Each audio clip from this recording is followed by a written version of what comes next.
Hello and welcome back to Computer Science Videos. Today I want to cover a topic that's one of the last in our unit on classes and objects, and that topic is static variables and methods.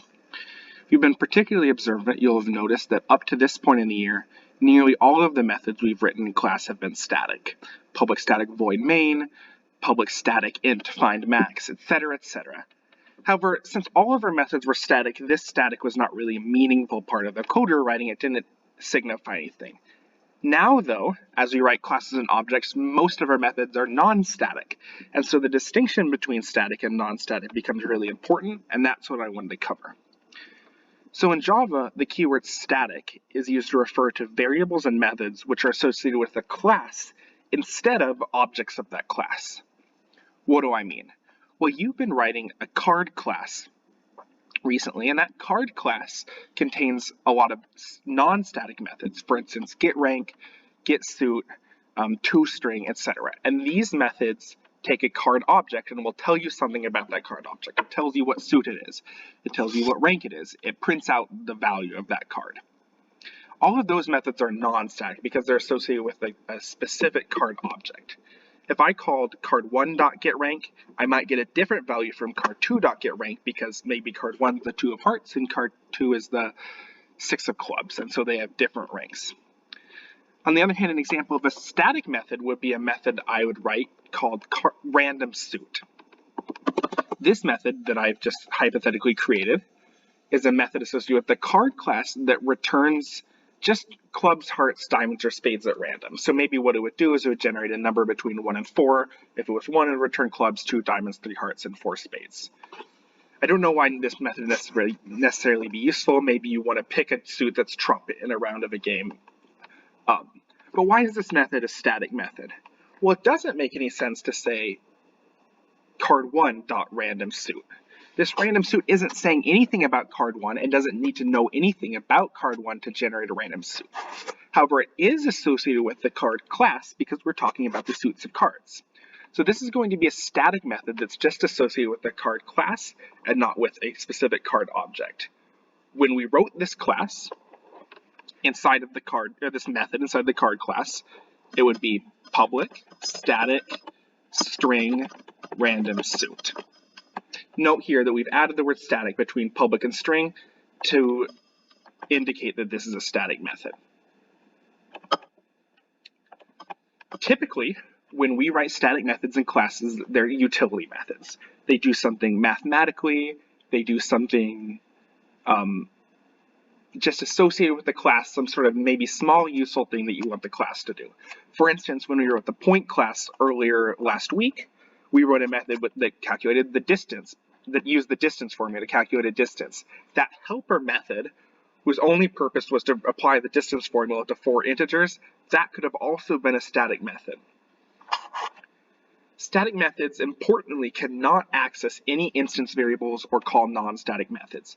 For instance, if in my randomSuit method, which is static, I tried to say string suit equals getSuit. This would not work.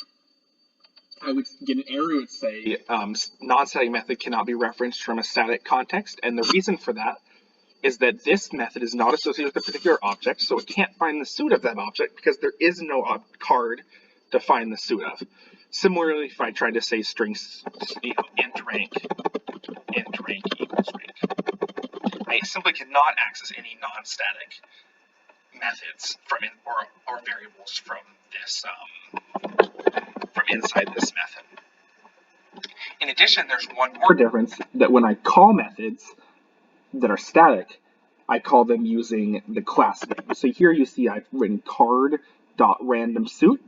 This is to distinguish from if I said, for instance, card C1 equals new card, and it's the 2 of hearts, and I wanted to do the getRank, well, I would need to say C1.getRank rather than card.getRank. Static methods are called using the class name because they're associated with the class.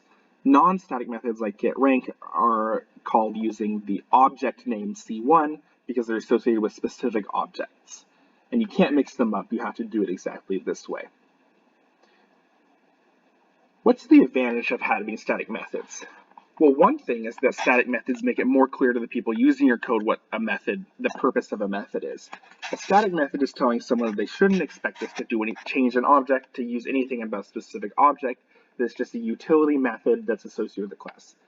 The other thing is that if we have non-static method, or if we have static methods, we don't need to create an object before we can use them. You'll note that up here, has been no card object created.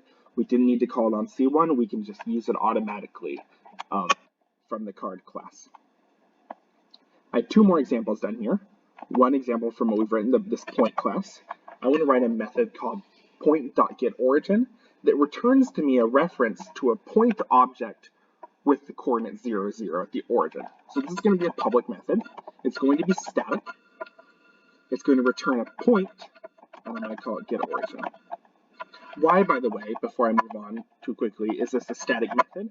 Well, getOrigin is just going to return 0, 0 every time. If I call getOrigin on a method for point 45, it should return 0, 0 to me. If I call it on the point -1,017,017, it should return 0, 0 to me. It doesn't matter what point you're calling on. It's not associated with a specific point. It's associated with the point class. So how's this method going to look? Well, I need to return the origin, so I'm just going to straight up, I'm going to say point origin equals new point at 0, 0. I'm going to create a new point, that's the origin, and then I'm going to return that point. My last example of a static class is, of static methods is the math class. For an extreme example here, because the math class is the sort of most extreme static example of static methods possible, to the point where one might call it a static class. The math class does not have a constructor. You cannot create a math object. There's no world in which I can do something like math m1 equals new math. It will never work. Instead, the math class is a collection of a bunch of static methods that do small math functions. For instance, we know about math.power, which does 2 to the 3rd power in this case, or whatever numbers you've inputted. This is a static method. It just performs a small task that only depends on the parameters and not any specific instance variables. It does 2 cubed. Math.random is another example. Math.random always returns you a number between 0 and 1. You don't need any particular math object. It's a static method. And every other example of a method in the math class is static for this reason. And we'll note that we call it using a capital M because it's a class name, the math class, and not on a specific math object.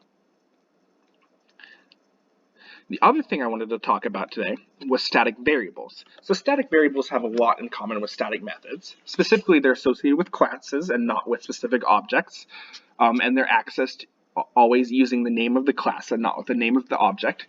And similarly to static variables, they can't refer to anything non-static. However, they work a little bit differently because they're variables and not methods. Really, there are 2 examples of types of static variables that you'll see when you're coding. The first type, and maybe the easiest type to understand, is constants. So, one example of a constant, or the most common example of constants we see is in the math class. The math class has 2 static constants, math.pi, which is something like 3.14159, etc., and math.e, representing the base of the natural logarithm, 2.718. I don't know that many digits. These are constants that you can reference any time, in any place. In my circle class, we used math.pi times r, etc., etc. They're just useful constants for people to use. Another example of constants is integer.maxValue. Note that we call this using the name of the integer class, and its integer.maxValue is 2 to the 31st minus 1. Something I want to point out is that the names of these, since they're constant, are capitalized. By convention, we put in all caps the names of constants. And when I declared a variable like this, for instance, if I wanted to declare my own pi, because I have discovered a new value for pi, I would say public static final double pi equals 3.1, because I'm lazy and I only want 1 digit of precision. So it's static because it can be accessed. It's not associated with a specific object, just the class. And it's final to tell Java that this is not allowed to be changed. Now if I said something like pi equals 3.2, it would break the code. There would be an error. You're not allowed to change the value of pi because it's been declared as final. The value of pi doesn't change. Well, why is this useful? Well, it'd be weird if I could say something like math.pi equal, or okay, I could say integer dot max value equals 7, and suddenly declare that the highest integer possible is 7. And if they hadn't put final in their declaration of the variable, you would be able to do this. So that's one example of static variables, is these constants. You'll see these fairly frequently. They're always in all caps, and we can access them anywhere using the class name. The other example is class variables. So I have one example of this. Let's say in our account class, remember that we had a variable int account num, the ID number of an account. Well, as we did it, we were just having the user input the account number. They got to pick their own account number. But what if we wanted to start the first account ever made at our bank at 0, and every account after that, the number goes up by 1. So the second account would be number 1, third number 2, etc. Just add 1 to the number of the account every time an account is made. Well, the way we have to do that is in our public class account, we would have, first we would need an instance variable, account num. This one keeps track of the number for every account, but we'd also need a static variable, static int current number.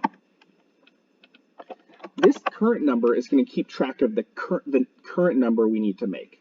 So at the beginning, it's going to start at 0. The number of the first account should be 0, and then every time we make an account, that value needs to go up. Hopefully you can see why this number needs to be this variable needs to be static. It's associated with account in general. It's referencing the number of accounts that we've made at any given time, so that when we make a new account, no matter what account, we can reference it, how many accounts we've made so far. So for instance, our constructor would look something like this. We'd have a bunch of other inputs here, maybe balance or type of account, etc. But in here, we would say account num equals current num. So make the account num equal to the current number of accounts we've made, and then we can increase the current num by 1. That way, each time this constructor is called, we're going to give the account an account number, and then we're going to increase the number so that the next one has one number bigger. We must use a static variable for this. If we didn't use a static variable, this would just be 0 every time for each new account that we made. So this must be static. It's not associated with one account, it's associated with all accounts in general. That's all I have on static variables and methods. Remember that we should only be using static variables and methods when they're appropriate. Most methods and variables you write inside of classes should be associated with specific objects. But if you ever have a variable or a method that performs some small utility function, or perhaps is needed to refer to by all objects in that class, then you can use a static variable or method for that purpose. It is a little bit limiting, but it provides some power that is not available from non-static methods. Please let me know if you have any questions, and thanks for watching.